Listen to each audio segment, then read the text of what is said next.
Salut les sportives et les sportifs, c'est Greg et je vous retrouve pour une nouvelle vidéo sur la chaîne YouTube de nakan.ch. Dans cette vidéo, on va s'intéresser au nouveau capteur Stryd, le Stryd Next Generation qui a été annoncé par Stryd à l'automne 2022 je crois et puis qui est sorti réellement, donc était disponible en précommande depuis l'automne 2022 et puis qui est sorti réellement aux alentours de décembre 2022. En tout cas, j'ai reçu le mien à mon retour du marathon de New York entre novembre et décembre. Et puis, ce qui est intéressant avec ce nouveau Stryd, c'est que Stryd a annoncé sur la page qui vante les mérites de ce nouveau capteur, entre autres nouveautés, une réactivité 5 fois supérieure. Et tout ça, j'ai évidemment voulu le tester, le comparer. Et donc du coup, j'ai conçu un petit appareil pour supporter deux montres que l'on peut mettre l'une à côté de l'autre, que j'ai pu emmener avec moi en course à pied. Et puis, j'ai fixé la GoPro dessus, de telle manière à ce qu'on puisse lire très distinctement sur les deux écrans des montres exactement ce qui se passe. Et bien évidemment qu'une des montres est couplée au nouveau capteur Stryd Next Generation. En l'occurrence, c'est le cas de la Fenix 6 Pro qu'on trouve sur ce support. Et puis l'ancien Stryd Wind, lui, il était couplé sur la Fenix 7S, donc la montre plus petite. Et donc, on peut comparer en temps réel, alors que je fais quelques accélérations, les données.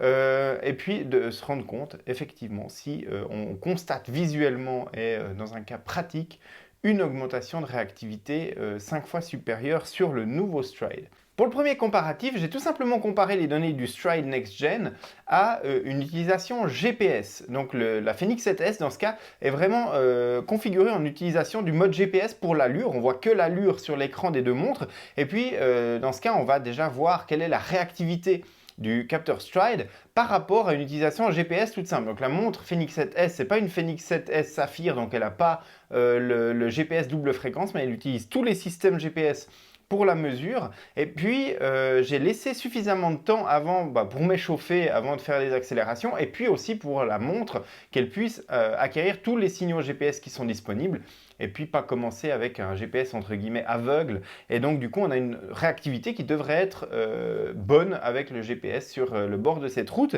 et on peut la comparer avec la réactivité du Stryd. Et là, évidemment, sans grande surprise, sur ce comparatif, on constate que les données du Stryd sont beaucoup plus réactives. On voit quand j'accélère, alors il y a une latence et au niveau du GPS et au niveau du Stryd, puisque au moment où j'accélère, il faut du temps à l'allure pour arriver au même niveau que celui auquel je suis en train de courir. Et puis ensuite, une fois que je ralentis, que je décélère, il faut également du temps, et aussi bien pour le GPS que pour la mesure du Stryd, pour faire augmenter en fait cette valeur de minutes par kilomètre.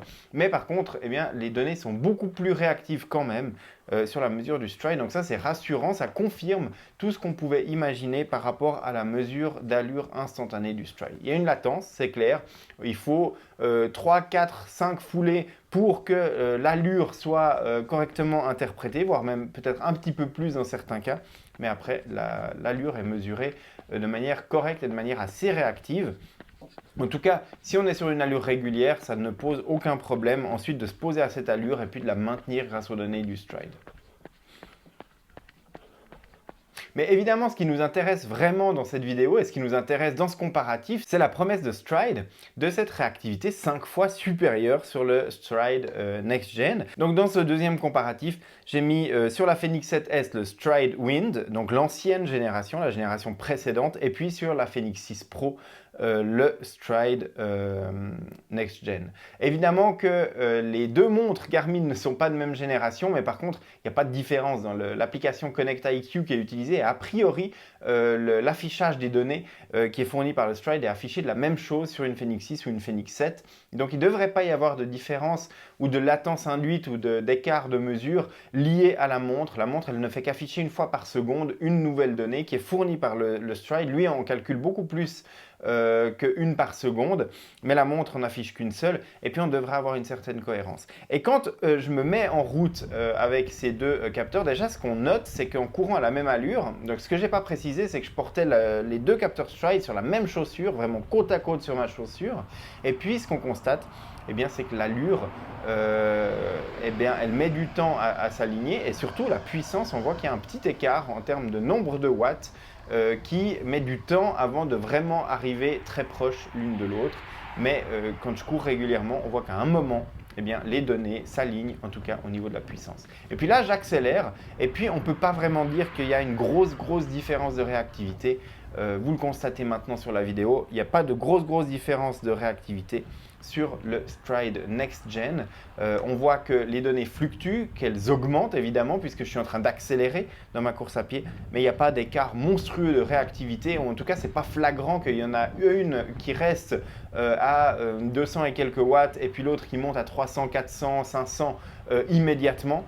Il y a une montée progressive. Alors évidemment, je ne suis pas non plus passé de 7 minutes au kilomètre à 2 minutes au kilomètre en 8 secondes, mais tout de même, il y a une accélération qui est assez franche, qui est assez nette, et puis il n'y a pas une décorrélation au niveau de l'affichage des watts. J'ai effectué plusieurs accélérations de ce type-là, et puis j'ai également fait des décélérations et puis des changements d'allure un petit peu brutaux, mais il n'y a pas vraiment, à mon sens, une réactivité qui est 5 fois supérieure au niveau de la mesure de puissance sur le Stryd Next Gen. En tout cas, je n'ai pas l'impression, sur les différents comparatifs que j'ai pu faire, qu'il y a eu ce type de différence.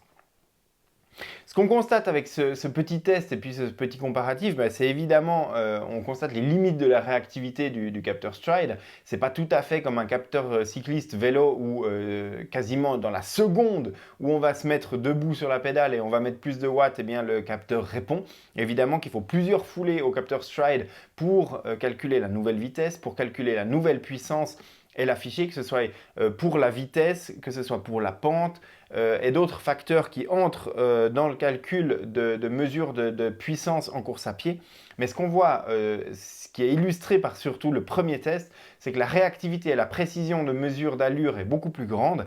Et puis, en même temps que cette vidéo, bien, je mets en ligne le test complet de ce capteur Stryd sur nakan.ch, et dans ce test, eh bien, j'ai également effectué des tests sur la piste pour mesurer la précision de distance du Stryd, et là on constate effectivement que la précision est toujours la même, hein. On est à quelques mètres près, on a moins d'1% de marge d'erreur dans une mesure sur une piste de 400 mètres lorsqu'on fait du 800 ou du 1200 mètres, et autant le Stryd Wind que le Stryd Next Gen ont le même niveau de précision au niveau de la distance. Donc, pas de perte de précision, on a toujours un outil qui est très performant pour mesurer l'allure instantanée et puis la distance. On a un outil qui est très utile aussi pour mesurer la puissance et toutes les données dérivées en course à pied. On a des métriques supplémentaires sur le Stryd Next Gen. Par contre, eh bien, en conclusion de cette vidéo, je dirais qu'au niveau de l'augmentation d'un facteur 5 de la réactivité du Stryd, eh bien, personnellement, dans mes constatations, j'ai vraiment pas pu constater une telle différence entre le Stryd Wind et le Stryd Next Gen. Voilà pour cette vidéo, j'espère qu'elle vous aura été utile. N'oubliez pas que vous retrouvez le test complet du Stryd Next Gen sur nakan.ch en même temps que cette vidéo. Vous trouvez le lien dans le descriptif de la vidéo. Et puis moi, je vous retrouve très bientôt sur nakan.ch pour de prochaines vidéos et pour de prochains tests sur le site et sur les réseaux sociaux. Voilà. Si vous n'êtes pas encore abonné à la chaîne, n'oubliez pas de vous abonner, de mettre un like à cette vidéo parce que comme ça m'aide à faire connaître la chaîne. Et puis moi, je vous retrouve très bientôt.